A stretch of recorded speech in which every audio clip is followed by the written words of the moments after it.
The authorities are looking for two masked gunmen who opened fire into a hair salon in broad daylight, injuring two people. The incident occurred around 3:50 p.m. on the 25th of August, located at 63 Victory Boulevard, Staten Island in New York. The unidentified men began firing shots into the Buso African hair braiding store. A 17-year-old female suffered a graze wound to the head, while a 35-year-old lady was shot twice in the buttocks. Both women were taken to the Richmond University Medical Center in West Brighton with non-life-threatening injuries. Investigators say both women were innocent bystanders, waiting to get their hair done inside the salon, and believe the gunman may have been targeting someone at the front of the building. No arrests have been made in the case, and the investigation remains ongoing. 35-year-old Joshua Ramos was arrested after he allegedly beat a homeless woman to death with an aluminium baseball bat and then barricaded himself inside his home.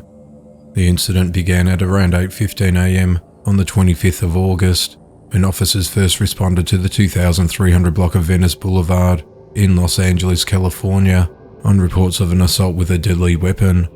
When they arrived, they found a Hispanic woman suffering from brutal injuries after having her head bashed in repeatedly with a metal baseball bat, which was recovered at the scene. The victim was rushed to Cedars-Sinai Medical Center, where she was pronounced dead. Her identity was not immediately released. Investigators believe that Joshua attacked the woman before running a few blocks back to his home, where he barricaded himself inside, located at 1839 West 20th Street.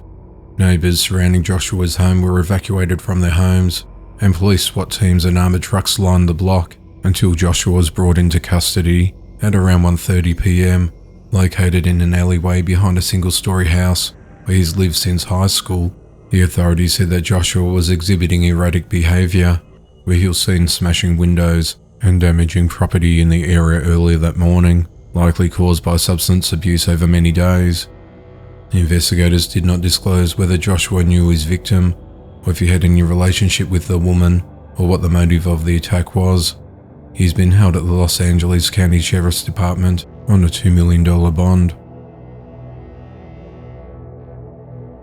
22-year-old Shakisha Franklin was arrested on the 27th of August after stabbing her husband in the forehead with a kitchen knife. The authorities were called to the Monroe, Louisiana residence, where they made contact with the victim, who said that his wife stabbed him in the forehead during a physical altercation. The authorities were called to the Monroe, Louisiana residence, where they made contact with the man, who said that his wife stabbed him in the forehead during a physical altercation.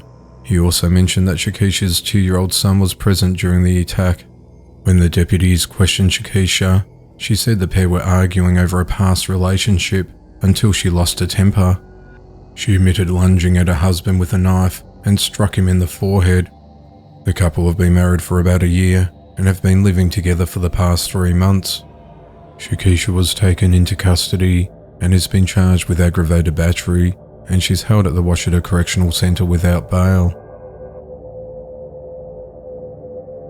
Police are looking for 2 men behind a terrifying home invasion in Brooklyn, New York. The investigators say the men knocked on an apartment door near Warren Street and 3rd Avenue in downtown Brooklyn at 6:43 p.m. on the 23rd of August 2021. When an 87-year-old man answered the door, the men forced their way in and attacked him. One of the intruders slapped the man and threatened him with a hammer before the duo tied him to a chair. The pair then waved a gun at a 38-year-old woman and a 6-year-old son who was also present. The men then shoved all 3 of the victims into a bathroom before fleeing with $8,000 in cash, a wallet, and a cell phone.